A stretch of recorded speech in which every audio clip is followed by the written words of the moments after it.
오늘 주시는 말씀은 요한복음 20장 30절에서 31절이 올시다.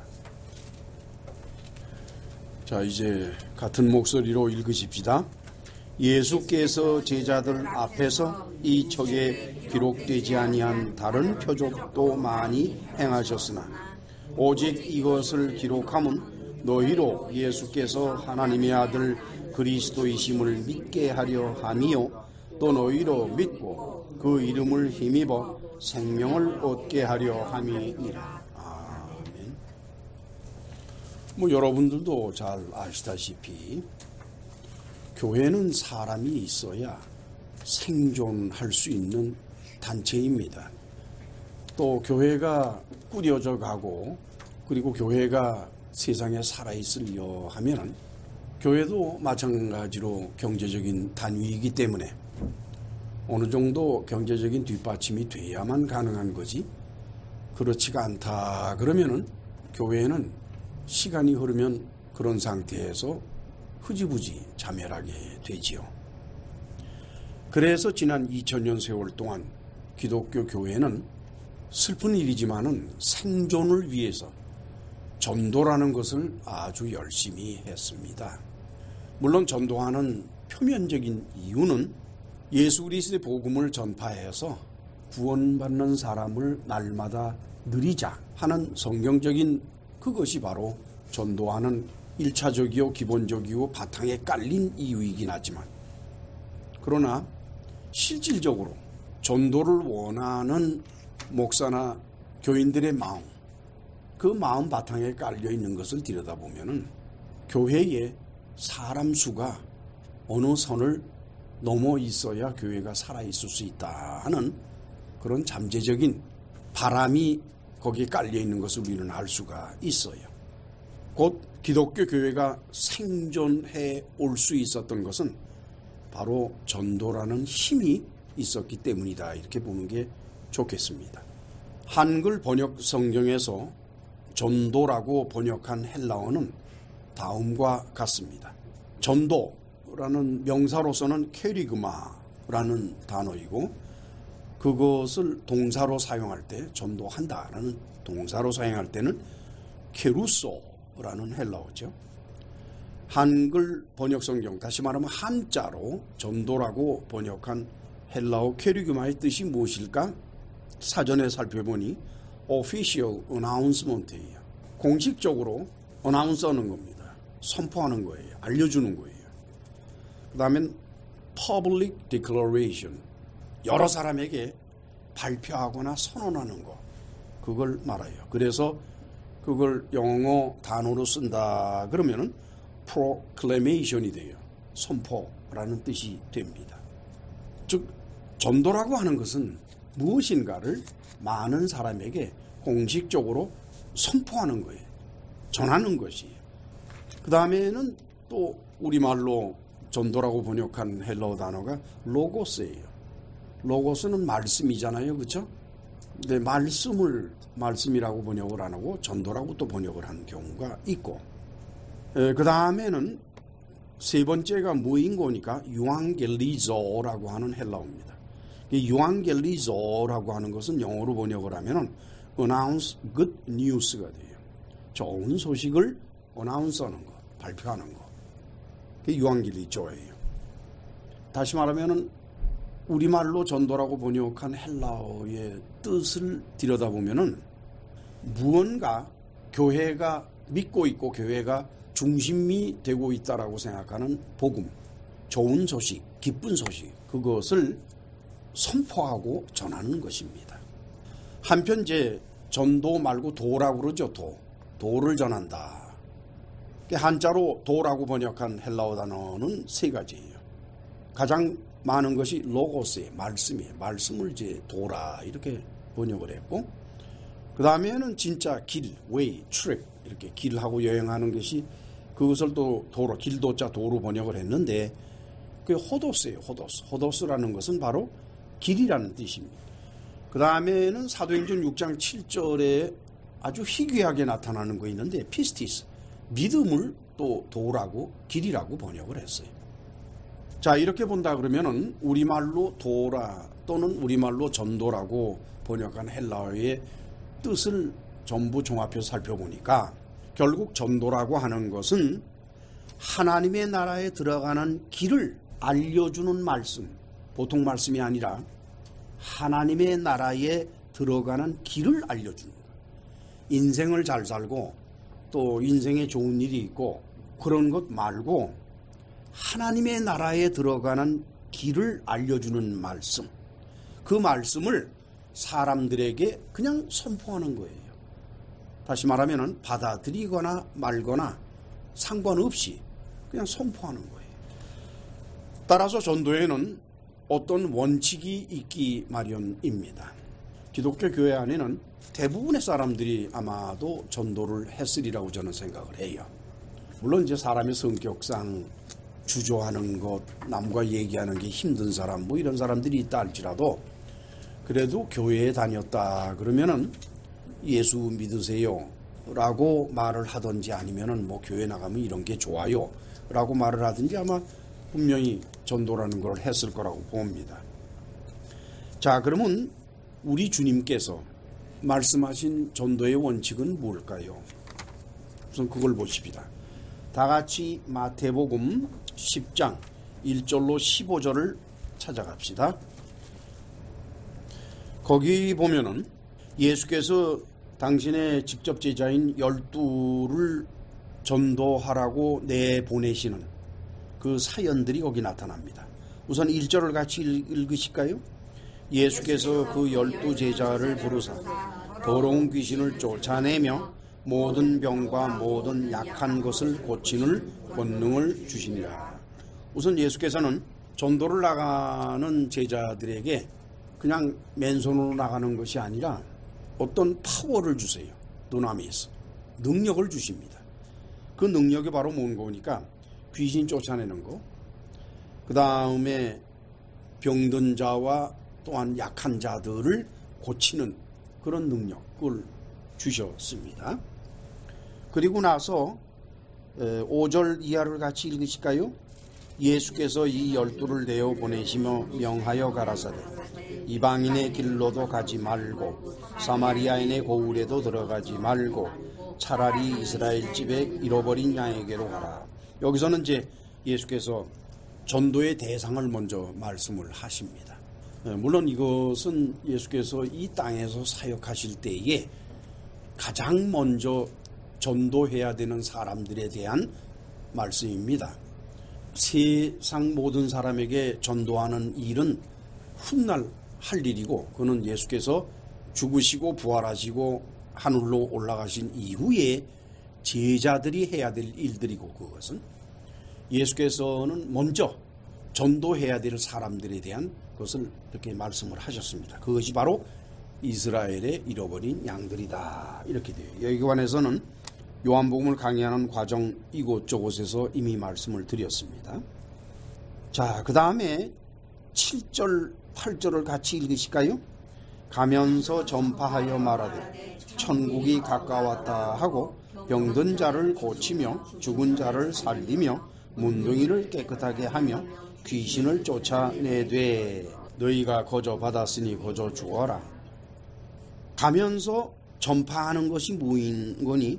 천국이 가까웠다. 하나님의 나라가 가까웠다. 그걸 전파하라는 거예요. 그리고는 이제 병든 사람을 고치고 죽은 자를 살리고 문둥이를 깨끗하게 하고 귀신을 쫓아내고 이렇게 돼 있어요. 참 이거 읽으면 부담스럽잖아요, 여러분. 여러분 뭐 전도하는데 입으로만 하지 이런 거 해요? 이거 할 수 있으면 좋은 거예요. 병든 자를 고치고 귀신 쫓아내고 그러면 그 참 힘도 있고 그죠? 사람들이 또 얼마나 많이 이렇게 감동을 하겠습니까? 자, 그 다음에 11절 이하를 같이 읽어요. 아무 성이나 촌에 들어가든지 그 중에 합당한 자를 찾아내요. 너희 떠나기까지 거기서 머물라. 또 그 집에 들어가면서 평안하기를 빌라. 그 집이 이에 합당하면 너희 빈 평안이 거기 임할 것이요. 만일 합당치 아니하면 그 평안이 너희에게 돌아올 것이라. 이 말씀도 마찬가지로 그 당시의 정황에 적용되는 말씀이지 오늘의 정황에 적용되는 말씀은 아니올시다. 그 당시 그 시절 지금부터 2000년 전에 유단 나라 이스라엘 지방은 말이죠. 이스라엘뿐만 아니라 뭐 거기 중동 지방은 다 그랬어요. 나그네가 오면은 무조건 받아들여요. 그래가지고 물도 떠다 주고 시장하면은 먹을 것도 내주고 또 잠자리도 마련해 줘요. 그게 그 당시에 관습이에요. 관습. 요즘은 어때요? 요즘에는 전혀 모르는 사람이 집에 문을 두들기면 문을 열어줘요? 안 열어줘요? 안 열어주지. 그거 누가 그 문 열어주겠어요? 그리고 지나가는 사람이 잘 곳이 없다고 그래가지고 와서 나 밥 먹게 좀 해주고 자게 해달라 그러면은 밥 주는 거야 줄 수가 있겠지만 잘하고 집에 방 내주는 사람이 있어요? 없어요? 이건 세상이 변한 거예요. 왜냐? 요즘은 남이 어려운 것을 도우려다가 오히려 그들에게 봉변을 당하는 일이 범죄적으로 일어나고 있는 시절의 일입니다. 이러한 때에는 이 말씀을 문자 그대로 적용해서는 안 돼요. 한국에서는 흔히 그 능력 있는 사람이라 그래서 대개 그 목사들은 그런 짓을 안 해. 뭐 이런 사람들이 어떻게 하는 거니? 그 어느 신자 집에 들어가서 안방 차지하고 앉아요. 안 나가. 아유 왜 그러시냐. 아니 성경에 이렇게 써 있지 않냐 이게. 제가 실제로 그런 사람들을 꽤 봤어요. 그것은 참으로 성경을 잘못 해석하는 경우에 속하는 것이고 그래서는 안 됩니다. 세월이 흐르고 시절이 다르고 사회가 다르고 사람들의 생각이 다르면은 그것에 맞게 말씀을 실천하는 것이 도리지 말씀을 문자적으로 아무 때나 아무 곳에서나 그렇게 함부로 적용하는 것은 월권입니다. 그건 좋은 일이 아니에요. 그 다음에 14절을 같이 읽어요. 누구든지 너희를 영접도 아니하고 너희 말을 듣지도 아니하거든 그 집이나 성에서 나가 너의 발에 먼지를 떨어버리라. 이거 실제로 이러는 사람 봤어요. 당신 집에서 있을 거예요. 성경에도 그렇게 했으니까. 아유 저 곤란한데요. 그건 우리가 방도 부족하고 지금 겨우겨우 뭐 한 방에 여러 사람 자면서 사는 거니까 그렇게 할 수는 없습니다. 하더니 발을 떨어버리고 먼지를 떨고 가요. 이것은 말이죠. 이렇게 해석을 해야 될 겁니다. 자칫 잘못해서 발에 먼지를 떨어버리고 털고 하는 것은 우리나라에서 옛날 사람들이 어떻게 하는 거니? 사람이 찾아와서 이것저것 일이 있었는데 그야말로 참 세상 말로 재수없게 굴었다. 그러면 그 사람 나갈 때 어떻게 해요? 소금 뿌리지. 그거하고 똑같은 그런 상태가 되는 거라고요. 이게 먼지 터는 거나 소금 뿌리는 거나 뭐 그놈이에요. 예수께서 그 말씀하시는 거 아닙니다. 소금 뿌리라 그 말씀하시는 거 아니에요. 이건 뭔 거니? 복음을 전하는 데에는 떳떳이 전하라는 거예요. 떳떳이. 뭐 바라지도 말고 그렇다고 해서 상대편이 내가 전하는 말을 듣게 하려고 통사정을 하고 아양을 떨고 그러지 말라는 거예요. 복음은 떳떳한 마음으로 떳떳한 자세로 듣거나 말거나 상관하지 말고 그 사람이 듣느냐 안 듣느냐는 것은 하나님의 일이지 복음을 전하는 사람의 일이 아닙니다. 그러니까 전하는 사람은 전하기만 해라 하는 뜻에서 이 말씀을 하시는 겁니다. 즉 전도할 때에 무엇을 전하느냐 하는 요점은 하나님의 나라에 관한 것입니다. 오직 하나님의 나라에 관한 것이 이 세상의 일이 아니에요. 뭐 예수 믿고 복받아서 뭐 출세했대더라 뭐 어쩌대더라 하는 여러 가지 얘기들 그거는 하나님의 나라와는 관계가 없는 거니까 그걸 전하는 것은 전도가 아니올시다. 그 다음에는 전도의 자세는 선포만 하는 의연한 자세를 갖추라는 거예요. 교만한 자세가 아니라 의연한 자세. 여러분 의연하다는 거하고 교만한다는 거하고 차이가 많죠. 의연하다는 것은 굴복하지 않는 걸 말합니다. 협박에도 굴복지 아니하고 남들이 어떻게 생각하든지 개의치 않는 것이 의연한 자세예요. 그러나 교만한 자세라고 하는 것은 자기 자신이 상당히 잘났다고 생각을 해서 다른 사람을 낮게 보고 업수히 보는 것. 그게 교만이죠.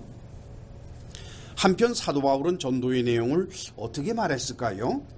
우리 다 같이 고린도전서 1장 21절로 25절을 찾아가십시다. 264페이지. 같이 읽으실까요? 하나님의 지혜에 있어서는 이 세상이 자기 지혜로 하나님을 알지 못하는 고로 하나님께서 전도에 미련한 것으로 믿는 자들을 구원하시기를 기뻐하셨도다. 유대인은 표적을 구하고 헬라인은 지혜를 찾으나 우리는 십자가에 못 박힌 그리스도를 전하니 유대인에게는 거리끼는 것이요 이방인에게는 미련한 것이로되 오직 부르심을 입은 자들에게는 유다인에게나 헬라인에게나 그리스도는 하나님의 능력이요 하나님의 지혜입니다. 그렇죠? 전도라는 건 참 미련한 것이라는 겁니다. 우리 그리스도인이 세상 사람들에게 믿음을 전하고 복음을 전할 때 세상 사람들이 그것을 들어서 감탄을 하고 레이셔널리 아주 이지적으로 옳소 라고 하지 않는다는 거예요. 오히려 세상 사람들은 저런 미친놈 봤나? 이 정도가 돼야 그게 바로 전도하는 올바른 자세다라는 것이 사도 바울의 주장이에요. 사도 바울의 주장. 사도 바울은 모든 사도 가운데 가장 공부를 많이 한 사람이라는 건 이미 알고 계시죠? 그리고 바울은 헬라 철학의 밝은 사람입니다. 그리고 그 사람은 바리새파 출신이에요. 얼마나 논리적이고 합리적이고 사람을 설득을 잘 시키고 얼마나 그렇겠어요.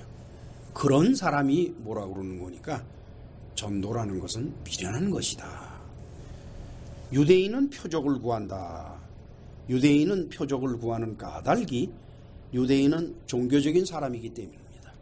오늘날도 기독교인이건 불교인이건 누구를 막론하고 종교적인 사람, 즉 릴리지어스한 사람, 그 릴리지어스하다, 종교적이라고 말하는 것은 신의 능력을 믿고 신의 능력에 의존하고자 하는 사람을 릴리지어스하다 그래요. 종교적인 사람이라 이렇게 얘기를 합니다. 그런 사람들은 자기가 신을 의지하고 신을 믿고 하는 만큼 표적을 구해요. 증거를 구하는 거예요. 그래야 믿을 수가 있으니까. 그렇잖아요. 그 다음에는 헬라인은 지혜를 찾는다. 여기서 헬라인이라고 말하는 것은 문화적인 사람을 말하는 겁니다. 지식을 갖춘 사람이거나 또 세상 사람들도 대개 다 문화적인 사람들이에요. 문화적인 사람이라는 건 또 뭘 말하는 거니? 세상 삶의 도리에 익숙해져 있는 사람들이고 거기에 의존되어 살아가는 사람들이 바로 문화적인 사람들이에요. 따라서 문화적인 삶은 시대를 따라 장소를 따라 여건을 따라 항상 변화되게 되어 있는 겁니다. 이런 사람들은 지혜를 구하는 거예요. 나를 설득시켜라. 내가 당신이 하는 말을 알아듣고 내가 이해하고 그럴싸하다 하고 내가 동의를 해야 뭘 믿든지 말든지 하는 거지. 그렇게 막연하게 얘기해서는 난 모르겠다. 안 받아들인다. 이런 사람이에요. 그런데 진정으로 하나님께 택하심을 받은 사람들은 어떠냐. 그러니까 십자가에 못 박힌 그리스도를 전하는 거예요. 그런데 지금 바울은 뭐라 그러는 거니까 유대인이나 헬라인과는 달리 우리는 즉 진실한 그리스도인들은 전하는 것이 표적을 전하는 것도 아니고 지혜를 전하는 것도 아니고 오직 십자가에 못 박힌 그리스도만 전한다는 거예요. 그래요. 전도를 많이 하는 사람은 그것만 가지면 안 됩니다 그래요. 맞는 얘기예요. 십자가에 못 박히신 그리스도만 전한다. 그래서 사람들이 오겠습니까? 그 십자가에 못 박힌 그리스도를 믿어라? 그러면 우리도 잘못하면 십자가에 못 박히는 거 아니냐? 그럼 믿는 대로 가는 거니까. 그렇잖아요? 그래서 사람들은 십자가에 못 박힌 그리스도를 전하기는 하는데 그 앞에다가 그냥 장황하게 설명을 하고 뒤에다가 또 한참 갖다 붙입니다. 그렇게 해서 십자가의 그리스도를 전하는 것은 사실인데 앞에 말하고 뒤에 말하는 게 하도 많아서 십자가에 못 박힌 그리스도는 찾을래야 찾을 수가 없어요. 자, 이제 문제가 심각합니다. 그 다음에 오늘의 본문에서 사도 요한은 또 그러면 전도를 어떻게 말하고 있을까? 사도 요한은 오늘 뭐라고 말하는 거니? 전도는 예수께서 하나님의 아들 그리스도라는 사실을 전하는 것이라는 거예요. 자, 그렇다면 오늘날 기독교회가 추구하는 전도는 어떤 것일까요? 얼마 전 일이었습니다. 이런 흔히 보는 일입니다. 한국 마켓을 갔어요. 그 들어가서 물건을 사고 나오는 길에 보니까 거기 아주 양복을 깨끗하게 입고 깔끔하게 차려입은 남자가 다른 여자들도 있고 남자들도 여러 명이 있더라고요. 그래서 이렇게 쪽지를 줘요. 근데 쪽지가 아니에요. 이렇게 조그마한 비닐백 속에 담겨있는 휴지인데, 그러고는 이제 뭐라고 말하는 거니? 예수 믿고 구원 얻으세요 그래요. 그래서 이제 그걸 받아가지고서는 이렇게 표지를 보니까 거기에 시애틀 무슨 교회라고 그래서 교회 이름이 들어있고 또 약도가 있더라고요. 교회를 어디 가는지. 그리고 느닷없이 거기 목사 이름이 나와 있더라고요. 그래서 저는 그걸 이렇게 보면서 휴지라 그러면은 참 차 안에서 휴지를 사용하는 경우가 종종 있으니까 이거 참 이걸 주니 참 좋구나. 그래서 고마운 마음이 있더라고요. 그런데 도대체 이 휴지에 담겨있는 종이는 예수를 전하는 것일까? 아니면 교회를 선전하는 것일까? 또 그리고 만약에 교회를 선전하는 목적이라면 교회 이름만 있으면 되지 왜 느닷없이 목사의 이름까지 적어놓느냐. 이게. 혹시 그 목사가 시애틀 지역에서 지명도가 있는 사람일까? 아니, 그렇다 그러면 결과적으로 봐서는 목사라는 사람을 선전하는 것이 아니냐. 이게. 결국 교회가 생각하는 전도라는 것은 사람을 교회로 끌어들이는 것이 목적이라는 것을 우리는 쉽게 알 수가 있는 겁니다. 그래서 그들은 사람을 끌어들이기 위해서 보다 화려하고 크고 현대적인 예배당 부속시설 이런 걸 갖추려고 정말 상상할 수 없는 막대한 돈을 사용을 합니다.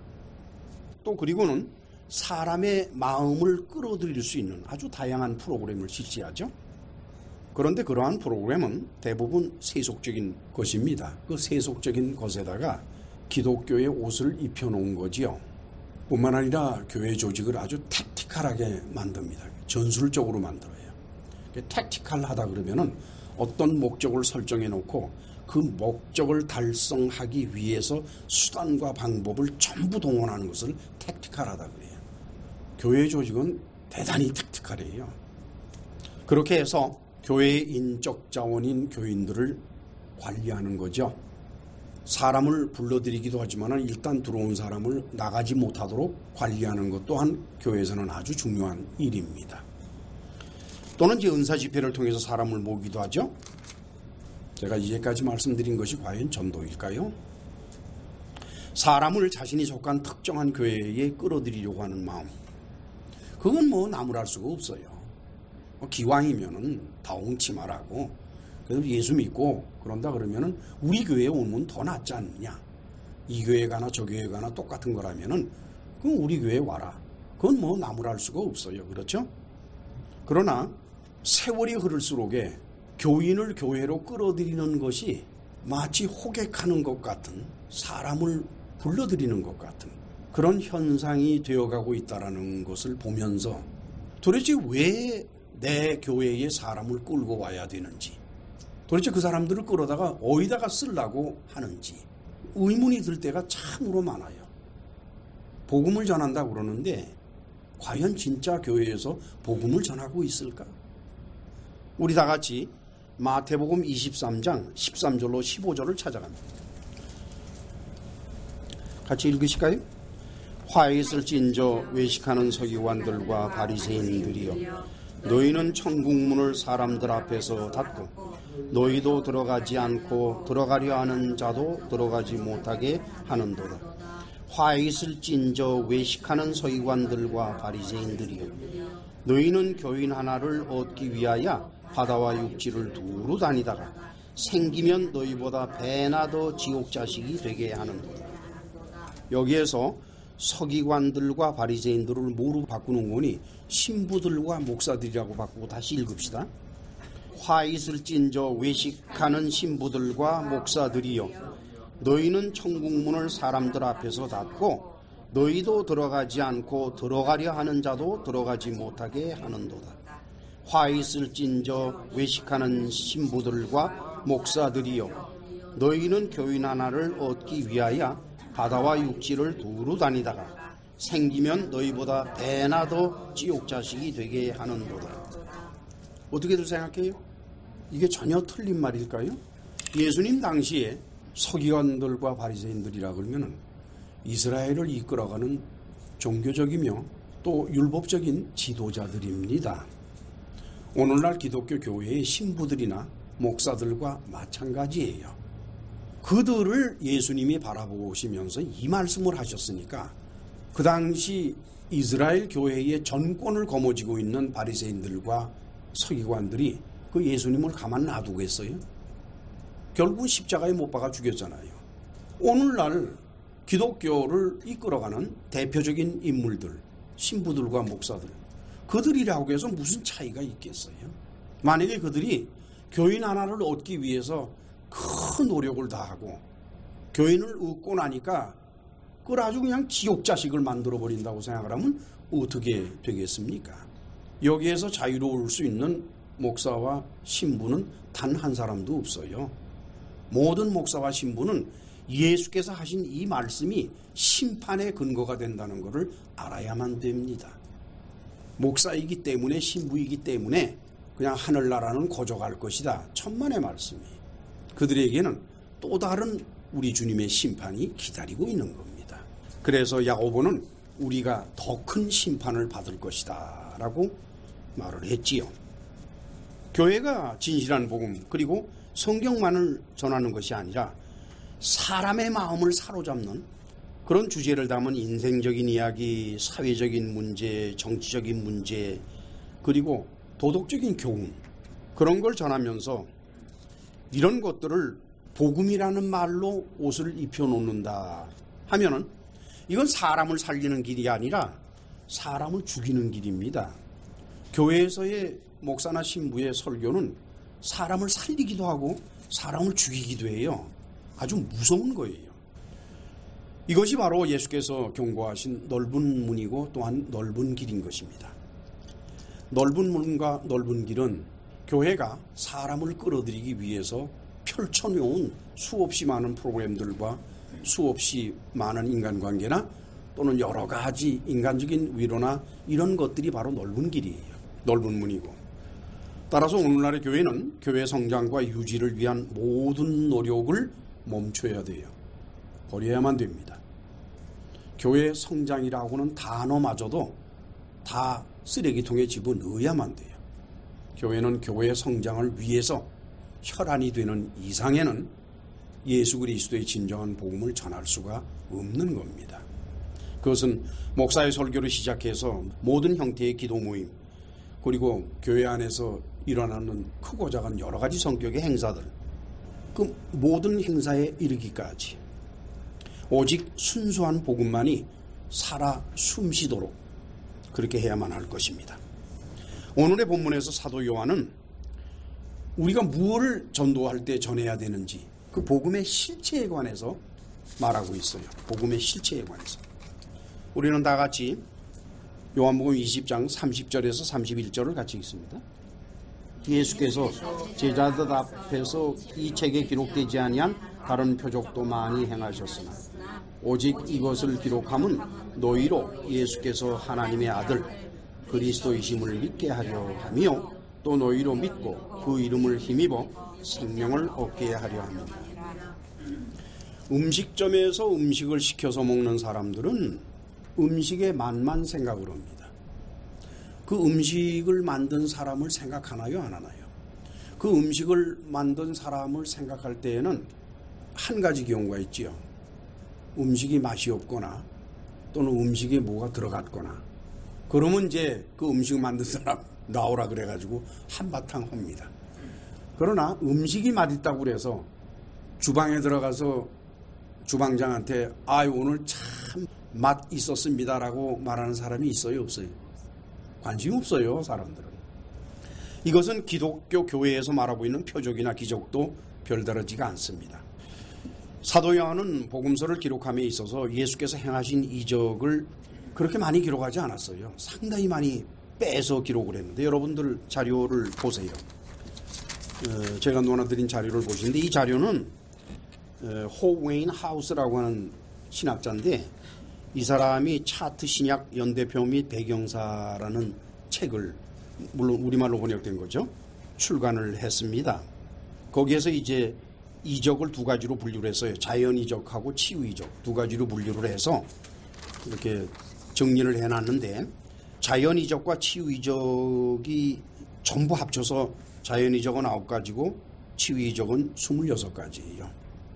그런데 요한복음에 나타난 것은 자연 이적은 4가지밖에 없고 치유 이적은 5가지밖에 없습니다. 아시겠죠? 그러니까 치유 이적 전체 26가지 중에서 요한복음에는 5가지밖에 기록이 되지 않았어요. 따라서 사도 요한이 예수께서 일으키신 이적이나 이런 것에 관해서 그리 크게 자신의 복음에 할애하지 않았다는 걸 알 수가 있죠. 그것보다는 오히려 예수께서 하나님의 아들이라는 사실을 사도 요한은 더 강조했어요. 통계적으로 바라보니까 하나님을 아버지라고 예수님이 말씀하신 그것의 빈도를 살펴보니까 마태복음에는 15번 기록이 되어 있어요. 마가복음에는 4번, 누가복음에는 10번, 그런데 요한복음에는 얼마쯤 될 것 같아요? 120번. 어떻게 생각하세요? 사도 요한이 예수께서 하나님의 아들이시라는 것을 얼마나 중요하게 생각하고 얼마나 전하고 싶고 얼마나 말하고 싶었으면은 다른 복음서에 15번, 4번, 10번 이렇게밖에 기록되지 않는 하나님 아버지를 요한은 120번이나 기록을 해 놓았습니다. 오늘의 본문에서 요한은 예수님의 정체를 2가지로 말하고 있어요. 본문에 이런 내용이 있죠. 오직 이것을 기록하면 너희로 예수께서 첫째 하나님의 아들이며 둘째 뭐예요? 그리스도. 그렇죠? 하나님의 아들이라는 것은 하나님이 신이기 때문에 아들도 또한 신인 겁니다. 그래서 하나님의 아들이라고 하는 것은 육신을 입은 사람을 말하는 게 아니에요. 그건 뭘 말하는 거니? 영을 말하는 거예요. 예수는 하나님의 아들이라는 얘기는 예수에게는 아들 하나님의 영이 있다는 뜻이에요. pneuma,가 있다는 뜻이에요. 곧 신성을 말하는 겁니다. 신성을. 그 다음 그리스도라는 것은 뭐예요? 그리스도는 반드시 사람이 돼야 돼요. 그래서 그리스도라는 헬라어 단어의 뜻은 기름 부음을 받은 사람이라는 뜻입니다. 기름 부음을 천사가 받을 수도 없고 기름 부음을 영이 받을 수가 없어요. 기름 부음은 반드시 육체를 가진 사람이 받아야 됩니다. 그래서 그리스도라는 것은 인성을 말해요. 지금 사도 요한이 아주 심플하게 예수는 하나님의 아들이며 또한 그리스도라고 간단하게 표현한 속에 예수님의 신성과 인성이 다 나타나는 겁니다. 자, 그러면 이제 우리는 예수께서 하나님의 아들이시라는 사실과 또한 그리스도라는 사실을 성경을 통해서 살펴봅시다. 뭐 그리스도라는 건 굳이 찾으려고 애쓰지 않아도 될 것 같아요. 우선 그리스도라는 것은 예수께서 기름 부음을 받은 분이니까 그것도 성령으로 기름 부음을 받았기 때문에 그 문제는 뭐 큰 문제가 될 것 같지 않습니다. 우선 예수께서 하나님의 아들이시라는 사실만 먼저 살펴보도록 하죠. 그거를 알려 하면은 예수께서 탄생하실 때의 상황을 봐야만 됩니다. 우리 다 같이 누가복음 1장 26절로 35절을 찾아갑니다. 우선 26절에서 29절을 같이 읽습니다. 6째 달에 천사 가브리엘이 하나님의 보내심을 받들어 갈릴리 나자렛이란 동네에 가서 다윗의 자손 요셉이라 하는 사람과 정혼한 처녀에게 이르니 그 처녀의 이름은 마리아라. 그에게 들어가 가로되 은혜를 받은 자여 평안할지어다. 주께서 너와 함께 하시도다 하니 처녀가 그 말을 듣고 놀라 이런 인사가 어찌 아닌고 생각하며 여기에서 말이죠. 가브리엘 천사가 마리아더러 뭐라 그러는 거니까 주께서 너와 함께 하신다라고 말을 했더니 그 처녀가 즉 마리아가 그 말을 듣고 깜짝 놀라는 거예요. 이게 무슨 인사를 이렇게 하나? 아니 뭐 보통 우리가 하나님께 은혜를 받으셨군요. 그렇다 그러면은 기독교 교회에 다니는 사람은 그 이상하게 생각해요? 이 이스라엘 사람인데 유대인이잖아요. 이 마리아는. 그 유대인들에게 하나님께 은혜를 받았다 그러면 그 하나도 이상한 말이 아닌데 왜 갑자기 마리아가 이상하다고 생각을 할까? 그래서 원문을 찾아봤어요. 휴레스 가르 카린 파라토 데오. 파라토 데오 그러면은 하나님께로부터. 그 다음에는 휴레스 그러면은 이게 뭘 말하는 거니까 find 했다는 거예요. 발견했다는 뜻이에요. 우리말은 은혜를 뭐라고 그랬어요? 받았다. 은혜를 받았다라고 우리말로는 번역을 했는데 그 휴레스라는 단어 속에는 받았다는 뜻이 없어요. find, 발견했다는 뜻입니다. 그 다음에는 이제 카린, 그래서 카리스인데 우리말로는 이제 은혜라고 번역을 했는데 그것이 무슨 거니까 winning quality or attractiveness that invites a favorable reaction이에요. 어떤 사람에게 아주 좋은 반응을 받을 수 있도록 내가 무언가 행동을 한 것 있죠. 그러니까 이쁜 짓 했다는 얘기에 이쁜 짓 했다. 그럴 때 이 카리스라는 단어를 쓰도록 되어 있어요. 그래서 이걸 원문에 따라서 정직하게 번역을 하면은 물론 약간 의역을 해야 되겠습니다만 다음과 같습니다. 하나님께서 너를 기뻐하여 주시는 은혜를 내가 발견했기 때문에 라는 거예요. 즉 천사 가브리엘은 마리아더로 그러는 거예요. 마리아야, 네가 하나님의 은혜를 받을 만한 일들을 하고 살아왔는데 너 그거를 알고 있지? 하는 그런 뜻이에요. 그러니까 마리아가 깜짝 놀라는 거예요. 내가 뭘 안다고 이러시나? 그렇죠? 그래서 마리아가 깜짝 놀라는 거지 우리말 번역처럼 그냥 하나님께 은혜를 받았다 뭐 이런 말 했다고 깜짝 놀라는 게 아닙니다.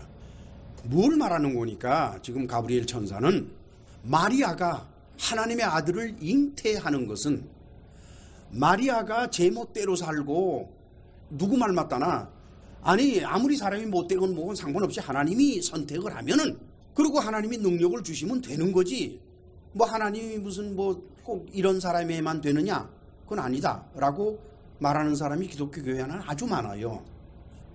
그런데 아니라는 거예요. 하나님의 은혜를 받을 때에는 그 사람이 받을 만하기 때문에 하나님이 은혜를 주신다는 가브리엘 천사의 말입니다. 마리아가 하나님의 아들을 잉태한 것은 우연이 아니에요. 마리아의 삶과 행동거지와 그의 생각과 그 모든 것이 하나님 보시기에 기쁘시기 때문에 또한 합당하기 때문에 그를 통해서 아들을 세상에 보내신다는 뜻입니다. 그러니까 마리아가 깜짝 놀라는 거예요. 나 같은 게 뭘 했다고 그래요. 아시겠죠? 그 다음에는 이제 30절에서 33절을 같이 읽어요. 천사가 일러 가로되 마리아야 무서워 말라.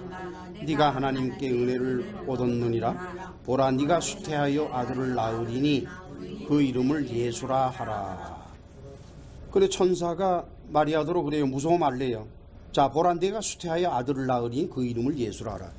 아니 처녀들어 멀쩡한 처녀들어 애를 뵌다 그러니 이거 참 기절초풍할 일이 아닙니까?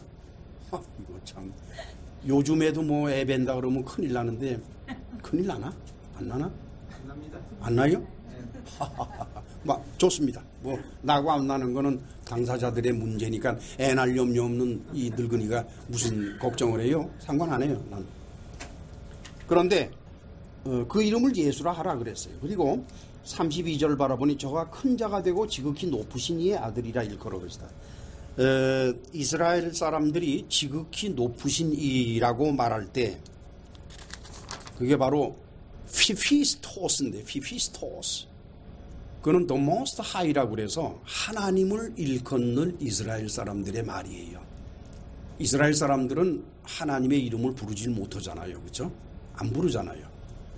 그리고 하나님이라고 단어를 잘 쓰지도 않아요. 왜 그런 거니까 그 하나님으로 번역한 데오라고 하는 그 헬라어는 모든 신에게 다 적용되는 게 데오예요. 그러니까 아무리 헬라 문화권 속에 이스라엘 사람이 산다고 할지라도 데오라, 그래서 헬라어로 데오, 즉 영어로 번역하면 God, 우리말로 번역하면 하나님, 그런 하나님이라는 그런 것을 그냥 쓰는 거는 혼동이 될 우려가 있으니까 The Most High, 가장 높은 분, 이렇게 바꾸어서 불러요. 자기들만의 신이다, 이게. 그렇죠? 그분의 아들이 된다? 이거 태어나기도 전에 벌써 결판이 났네요. 그렇죠? 마리아가 잉태하고 순산할 아이는 첫째, 인간적으로는 예수라는 이름을 갖게 될 것이고 그의 신분은 하나님의 아들이다. 결판이 났어요. 그랬더니 34절 35절 같이 읽으실까요? 마리아가 천사에게 말하되 나는 사내를 알지 못하니 어찌 이 일이 있으리이까? 천사가 대답하여 가로되 성령이 내게 임하시고 지극히 높으신 이의 능력이 너를 덮으시리니 이름으로 나실 바 거룩한 자는 하나님의 아들이라 일컬으리라. 이것이 아주 상당히 복잡한 문제가 되는데 성령이 내게 임하시고 그랬어요. 그리고 지극히 높으신 이의 능력이 너를 덮으리라. 분유마하기온 에펠류세타이. 에펠류세타이 그러면 에페르코마이의 미래형인데, 에페르코마이라는 것은 장소를 변경해서 한 장소에서 다른 장소로 옮겨가는데, 에페르코마이라 그러면 떠날 때를 중심으로 보는 것이 아니라 도착지를 중심으로 보면서 거기에 왔다, 이렇게 할 때 에페르코마이라는 단어를 써요. 다시 말하면 푸뉴마 하기오는 거룩한 영은 어디에서 출발을 해가지고 마리아한테 오는 겁니다. 아시겠죠? 그걸 말하는 거예요. 그 다음에는 지극히 높으시니, 즉 하나님의 능력이 너를 덮을 것이다. 두나미스 피피스토, 피피스토 그러면 노모스타이죠. 가장 높은 이의 두나미스 능력이 어떻게 하는 거니까 에피스키아 세이라고 그래서 에피스키아조라는 것은 빛이 이렇게 비치는데 그 사이를 이렇게 가로막으면은 그 가로막은 그 뒤쪽은 어떻게 돼요? 어두워지죠. 그걸 말해요. 가로막는 것을 말해요. 이렇게. 그러니까 무엇으로부터 이렇게 보호하는 것을 바로 그렇게 에피스키아조라고 이렇게 말합니다. 전 이 말씀에 대해서 참 생각을 많이 하고 연구를 무척 오랜 동안 해왔어요. 하루 이틀 연구한 것들이 아닙니다. 아마도 뭐 수십 년까지는 안 되더라도 최소한 10년 이상은 연구를 했던 것 같은데, 기독교 교회는 전통적으로, 그리고 성경 번역에서 전통적으로 지금 성령이, 즉 삼위일체 하나님 중에서 제3위 하나님, 성령이 마리아에게 온 것으로 말합니다. 그렇죠, 여러분? 그럼 성령이 왔으면은 성령이 온 것으로 끝을 내지, 또 높은 이의 능력은 또 뭡니까? 하나님의 능력은 뭐고 또 성령은 뭐예요? 여러분들 어떻게 생각해요? 그러니까 제가 이 원문을 보면서 가장 힘들어했던 게, 아니 성령이 와서 능력을 줬다 그러면은 뭐 별 문제가 없겠는데, 성령이 제3위 하나님은 왔고 또 한편 그 전체를 하나님의 능력이 도나미스, 능력이 덮었다, 이게 덮었다. 제3위 하나님 성령께서 능력이 부족해서 혼자 할 수가 없으니까, 그래서 제1위 하나님 아버지가 능력을 덮었을까? 그래서 저는 생각을 좀 바꿔봤습니다. 우리말로 성령이라고 번역한 푸뉴마 하기온을 성령이라고 번역을 하지 말고 만약에 거룩한 영이라고 번역을 했다 그러면 어떻게 될까? 거룩한 영이 어디로부터 출발을 해가지고 마리아한테 온 거예요. 그래서 마리아 위에서 머물러 있어요, 지금. 그 영이 누군지는 모르겠지만 하여간 와 있어요, 지금. 그랬더니 높으시니 하나님의 능력이 그 전체를 감싸면서 그 안에서 역사가 벌어지도록 했다, 이거예요. 하나님은 영이시죠? 아버지 하나님 영이죠? 아들 하나님도 영이에요. 그 다음에 제3위 하나님 성령도 영이에요. 다 영이에요. 그런데 아버지 하나님 영하고 아들 하나님 영이 같지가 않아요. 삼위일체를 이루고 있지만은 개별적으로 보면 달라요. 아버지 하나님 영, 아들 하나님 영, 제3위 성령 하나님 영 달라요. 근데 그들 모두가 다 푸니마 하기원이에요. 전부 거룩한 영이에요. 아버지 하나님의 영도 거룩한 영이고 아들 하나님의 영도 거룩한 영이고 그 다음에 제3위 하나님의 영도 거룩한 영이에요. 그래서 삼위일체 하나님이에요. 아시겠죠? 그러면 지금 마리아한테 온 거룩한 영이 누구냐 이게? 아버지 하나님의 영이냐? 아들 하나님의 영이냐? 제3위 하나님 성령의 영이냐? 저는 제2위 하나님 아들의 영이라고 볼 수밖에 없다고 하는 겁니다. 아들의 영이 높은 곳에서 내려오셨어요. 그래서 마리아의 위에 머물고 있습니다. 지금 그때에 하나님께서 능력을 덮어요. 아마도 하나님께서 능력을 덮는 그 능력은 제3위 하나님 성령께서 하시는 일이었을 겁니다. 웬건히 아버지 하나님께서 직접 하시질 않으니까. 아버지 하나님께서는 구원을 위해서 아들 하나님을 내보내셨고, 그죠? 그 다음에는 아들 하나님이 이루신 구원의 시발점인 십자가 고난이 끝난 다음에 일일이 개개인의 구원을 역사하는 분은 성령 하나님, 제3위 하나님이란 말이에요. 그렇죠? 그러니까 지금 아버지 하나님께서 아들 하나님을 보내서 영이신 아들 하나님을 보내서 마리아의 위에 있게 하시고 그 다음에 제3위 하나님 성령이 능력으로 그를 감싸는 거예요. 그러면서 어떤 현상이 벌어졌느냐? 마리아의 몸에 어딘지 어떤 형태인지 무언지는 도저히 알 수 없지만은 아들 하나님의 영이 들어가는 거예요. 그러면서 잉태가 이루어지는 겁니다. 그러니까 이 말씀을 바라볼 때, 즉 누가복음 이 말씀을 바라볼 때 아들 하나님의 영은 처음부터 오신 겁니다. 처음부터. 일반적으로 기독교에서 이단이라고 하는 많은 분들이 예수께서 하나님의 아들이 된 것은 후천적이라고 자꾸 얘기를 해요. 그리고 선천적이라고 할지라도 그 시기를 뭐 세례받을 때 오셨다라든지 뭐 이런 식으로 시기를 자꾸 늦추려고 하는데 누가복음 기록은 그렇지가 않습니다. 예수께서 하나님의 아들 하나님의 영을 가지고 계신 것은 아주 잉태될 때부터, 다시 말하면 푸뉴마가, 즉 영이 사람 안에 들어가는 최초의 분이 바로 예수님이십니다. 그 다음에는 요한복음 1장 1절로 14절을 찾아갑니다. 자, 1절로 3절을 같이 읽으실까요? 태초에 말씀이 계시니라. 이 말씀이 하나님과 함께 계셨으니 이 말씀은 곧 하나님이시라. 그가 태초에 하나님과 함께 계셨고 만물이 그로 말미암아 지은 바 되었으니 지은 것이 하나도 그가 없이는 된 것이 없느니라. 로고스죠? 말씀 로고스. 이미 이것에 대해서는 뭐 요한복음을 강의하면서 두 차례에 걸쳐서 여러분들에게 말씀드린 거로 기억을 하는데, 필로라고 하는 사람은 예수님 당시에 알렉산드리아에 있던 그 유대 철학자이지요. 그 사람은 예수님을 믿는 사람도 아니고 복음을 아는 사람도 아닙니다. 그 사람은 그야말로 순수한 유대인의 철학자이요 신학자예요. 그 사람이 쓴 글을 봤어요. Question and Answer Part 2. 그러니까 질문과 답변 두 번째 거에서 62번째 질문에 대한 답변을 하는데, 그게 바로 창세기 9장 6절에 관한 겁니다. 다 같이 창세기 9장 6절을 찾아갑시다. 같이 읽으실까요? 무릇 사람의 피를 흘리면 사람이 그 피를 흘릴 것이니 이는 하나님이 자기 형상대로 사람을 지었음이니라. 이건 우리말 번역입니다. 그것의 원문은 히브리어로 어떻게 되어 있는 거니까 베젤렘 엘로힘 아사 엣 하아담. 이것은 말이죠, 영어 번역상에는 되게 번역이 다 맞아요. 맞게 번역을 했어요. 영어 번역상에는. 웬건이 우리말 번역에서는 하나님이 자기 형상대로라고 해서 형상이 자기라는 거로 연결이 되어 있어요. 그렇죠? 그런데 원문은 어떻게 되어 있는 거니까 젤렘 엘로힘이야.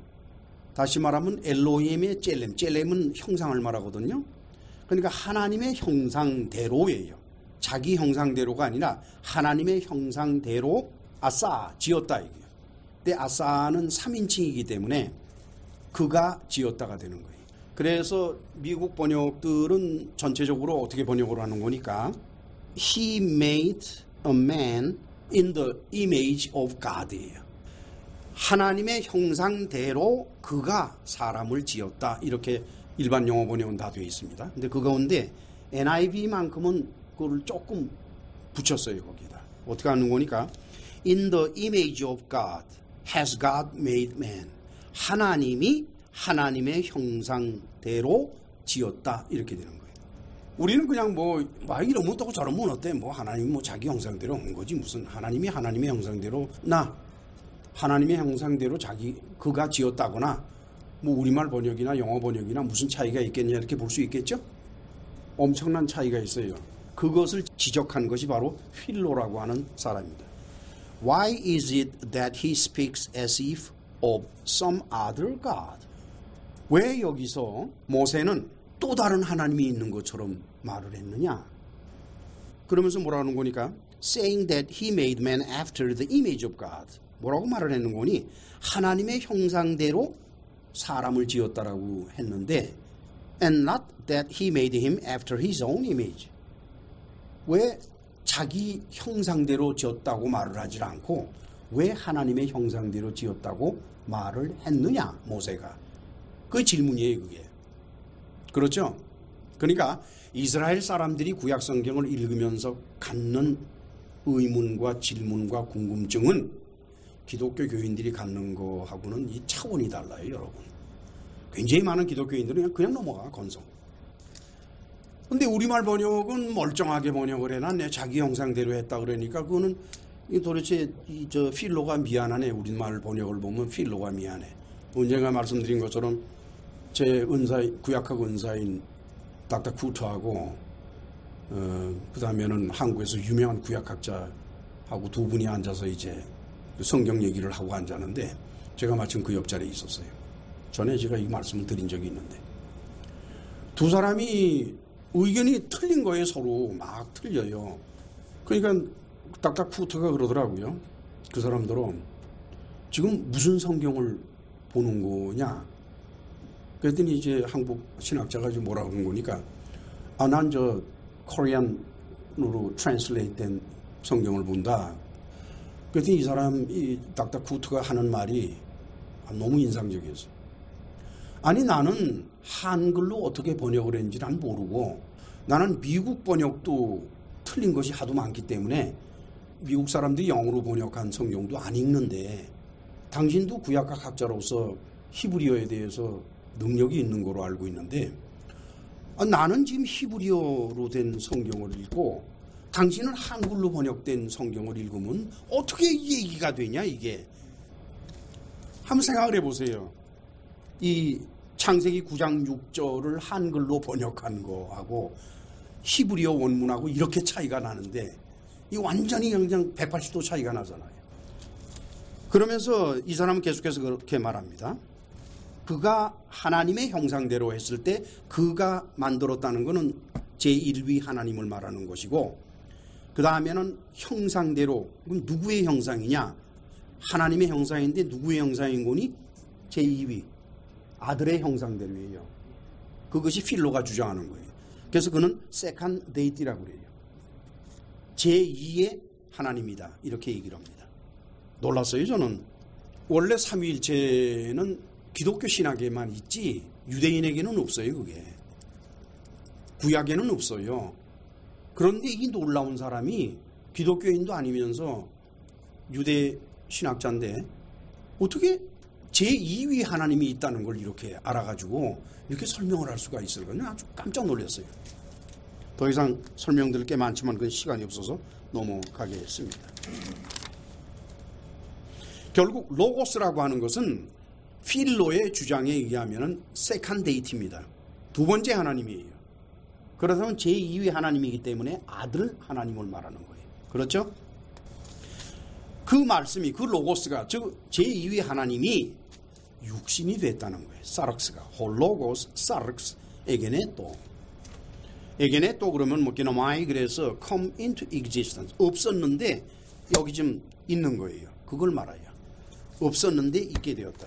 다시 말하면은 말씀이 사르크스가 된 것, 말씀이 제2위 하나님이 사람, 육체를 갖는 사람이 된 것은 이제껏 없었던 일이다. 이게. 그런데 지금 그런 일이 벌어졌다는 거예요. 그러면서 우리말 번역상에는 아버지의 독생자의 영광이라고 되어 있어요. 우리 다 같이 14절을 같이 읽으실까요? 말씀이 육신이 되어 우리 가운데 거하심에 우리가 그 영광을 보니 아버지의 독생자의 영광이요 은혜가 진리가 충만하더라. 독생자라고 우리말로 번역된 것이 바로 뭔고니까 모노게네스라는 것은 독생자가 아니라 to being the only one of his kind within a specific relationship. 어떤 관계상으로 봤을 때에 오직 유일하게 그 사람만 가지고 있는 걸 말해요. 그거를 모노게네스라고 하는 겁니다. 다시 말하면은 예수께서 하나님의 아들 되심은 그와 똑같은 관계를 가진 분이 단 하나도 없다는 겁니다. 예수님만 그걸 가지고 있는 거지 어떤 인간도 하나님의 아들이 될 수가 없다는 거예요. 다시 말하면은 아들 하나님이 아버지 하나님과 갖는 릴레이션십, 관계는 아주 독특한 것이라는 뜻입니다. 따라서 하나님께로부터 와서 육신이 된 분은 예수님이요. 그분은 유일한 분이다. 그 외에 아무도 없다는 겁니다. 우리가 하나님의 아들이 되는 건 뭐예요? 그리스도인이 양자가 되는 거예요. 양자관계가 되는 거예요. 그렇죠? 법적 관계로서 아들이 되는 거지 본태적으로 아들일 수는 없는 겁니다. 그래서 사람이 되신 하나님의 아들. 바로 예수께서 하나님의 아들 되심을 전하는 것이 전도의 핵심이라는 거예요. 핵심. 그렇게 해서 뭘 얻을까요? 본문의 마지막 부분을 살펴보니까 또 너희로 믿고 그 이름을 힘입어 생명을 얻게 하려 함이라 그랬어요. 전도는 오직 한 가지입니다. 영원한 생명을 얻게 하는 거예요. 즉 전도하는 사람은 영원한 생명만 얘기를 해야지 그 외에 다른 것들을 얘기하면 안 돼요. 절대로. 영원한 생명도 얘기를 하고 하나님께 받은 은사도 얘기를 하고 아니에요. 한 가지만 얘기를 해야 돼요. 여러분 영원한 생명이라 그러면은 사람들한테 관심이 있지요. 근데 그거는 한 번 갖는 관심이라고. 영원한 생명을 계속해서 목사가 설교 때마다 하면은 교인들이 어떻게 뭐라 그래요? 저 목사는 할 얘기가 저거밖에 없나? 싫어한다고 나중에는 다 나가요. 그래서 목사들이 영원한 생명만 얘기하는 게 아니라 그건 1년에 한 번 정도 얘기를 하고 나머지는 전부 인생살이에 관해서 인간관계에 대해서 예와 섞어서 자꾸 하는 이유가 그래서 그래요. 그런데 사도 요한은 뭐라고 그래요? 영원한 생명만 말하라는 거예요. 전도는 영원한 생명을 얻는 길만 말하는 것입니다. 기도합시다. 전능하시고 자비로우신 하나님 아버지, 이렇게 해서 우리가 무엇을 전해야 될지를 깨달았나이다. 그러나 현실적으로 사람들의 관심은 온통 영원한 생명보다는 세상의 삶의 관심들이 가 있기 때문에 교회는 도리 없이 영원한 생명보다는 오히려 세상의 삶에 관해서 유리한 점 또는 하나님께로부터 얻을 수 있다고 생각되는 점들을 전하고 있습니다. 그렇게 해서 본의 아니게 영생에 관한 소망이 점점 사라져버리고 그리고 교인들은 도리 없이 세상적인 사람들로 변해가고 있습니다. 주께서 그들을 불쌍히 여겨 주옵소서. 예수님의 이름으로 기도합나이다. 아멘.